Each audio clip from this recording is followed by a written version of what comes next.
I call the member for Durack. Thank you, Deputy Speaker. I'm pleased to rise today to speak on this bill, which is important within my very large electorate of Durack and throughout our nation, where men and women from communities small, large and far-flung have served the citizens of Australia, as well as the citizens of the world, in operational theatres of war, in peacekeeping missions and peacetime defence service. Today I acknowledge the 100-year anniversary of World War I, all Australians who served in that war and all wars and peacetime defence services. This legislation before us today will benefit members and former members of the Australian Defence Force. This bill relates to transitional permanent impairment compensation. The compensation payable under the Military Rehabilitation and Compensation Act is assessed taking account of conditions accepted under the Veterans Entitlement Act and/or the Safety, Rehabilitation and Compensation Act, to ensure that any compensation paid is assessed on a whole-of-person basis. This compensation is referred to as transitional permanent impairment compensation. The bill will enable the Military Rehabilitation and Compensation Commission to retrospectively apply new methodology that will maintain or increase transitional permanent impairment compensation payable for persons with a condition accepted under the Veterans Entitlement Act and/or the Safety, Rehabilitation and Compensation Act, where permanent impairment compensation resulted from a review by the Veterans Review Board or a review by the Administrative Appeals Tribunal or consideration by the Military Rehabilitation and Compensation Commission. The amendments in this bill are an example of the ongoing fine-tuning and continuous improvement that is necessary to ensure the Military Rehabilitation and Compensation Act continues to serve the needs of those who serve. Importantly, the amendments will result in beneficial or neutral outcomes only. No person will be disadvantaged by the retrospective application of a new methodology to calculate compensation. Where the application of the new methodology would result in a lower amount of permanent impairment compensation, the existing amount of permanent impairment compensation will continue to apply until a new determination results in a change in the amount of compensation payable. I'd like to take this opportunity to acknowledge the work of the RSL in supporting those injured while serving their country. The Returned and Services League of Australia, more commonly known as the RSL, evolved as a direct result of the camaraderie, concern and mateship shown by the diggers for the welfare of their mates during and after the First World War. In June 1916, the Conference of Returned Soldiers Association recommended the formation of the Returned Sailors and Soldiers Imperial League of Australia, and in September 1916, the first RSSILA Congress was formed with delegates from Queensland, South Australia, Tasmania and Victoria attending. New South Wales was admitted to the League in 1917, followed by WA in 1918, and 1927 saw the formation of the ACT branch. After several name changes over the years, September 1990 saw the League adopt the name the Returned and Services League of Australia Limited, and the ideals and objectives which have categorised the initiation of the first state associations in 1916 were correlated and finally adopted as the aims and objectives of the League. The RSL has the motto, "The price of liberty is eternal vigilance." It aims to uphold loyalty to the nation and its sovereign, and to uphold the Westminster system of government and the Constitution of the nation. The RSL has an expectation that the Australian Government will provide compensation, income support when necessary, medical treatment and rehabilitation to all members and ex-members of the Australian Defence Force whose service has been the cause of disablement. RSL maintains that income support should be provided on the basis of age to qualified veterans regardless of disablement.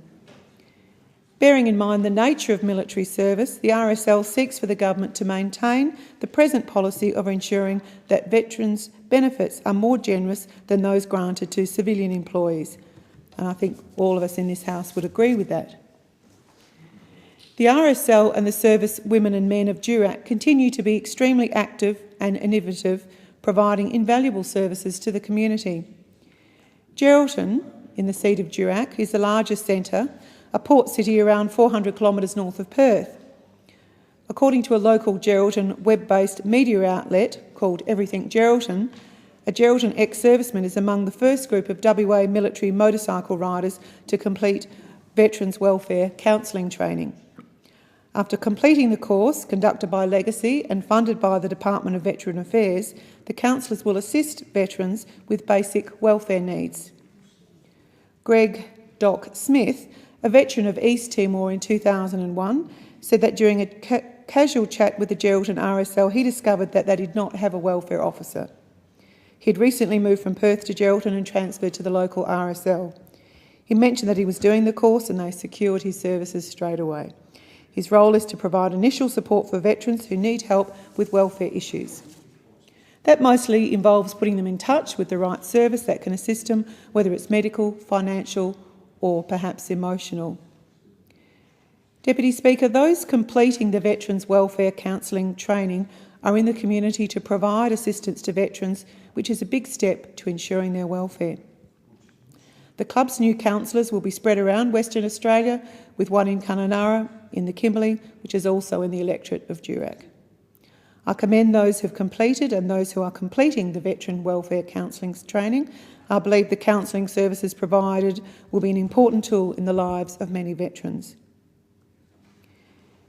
Deputy Speaker and fellow members, when next in Geraldton, you'll be able to visit the 11th Battalion AIF and the recreation of a Gallipoli trench.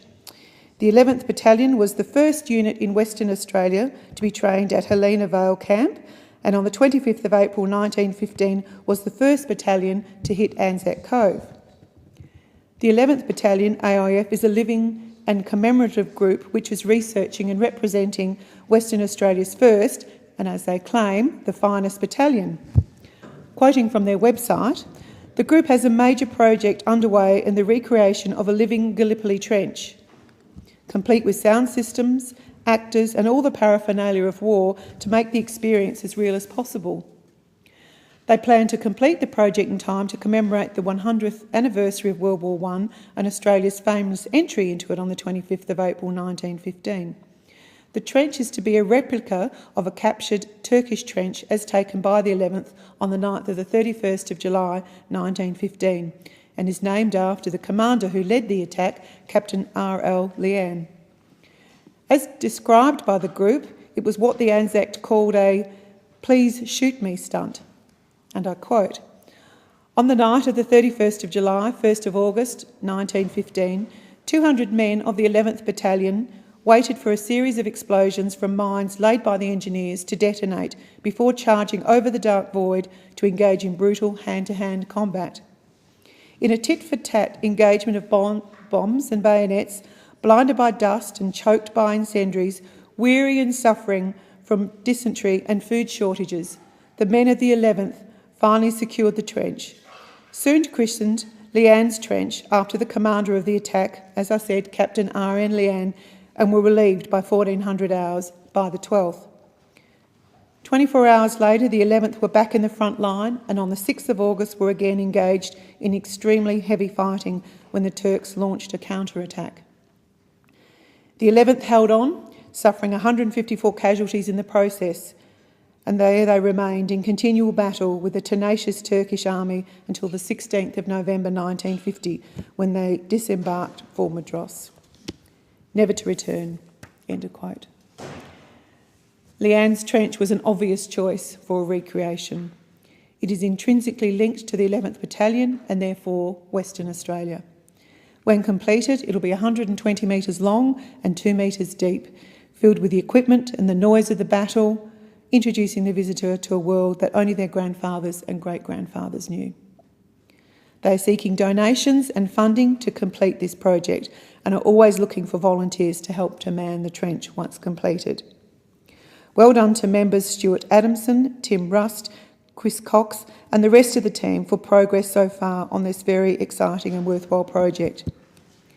In closing, and having provided examples to highlight the exemplary qualities of our veterans, I reiterate my support for the bill, which shall enable the Military Rehabilitation and Compensation Commission to retrospectively apply new methodology that will maintain or increase transitional permanent impairment compensation payable for persons with a condition accepted under the Veterans Entitlement Act or the Safety Rehabilitation and Compensation Act.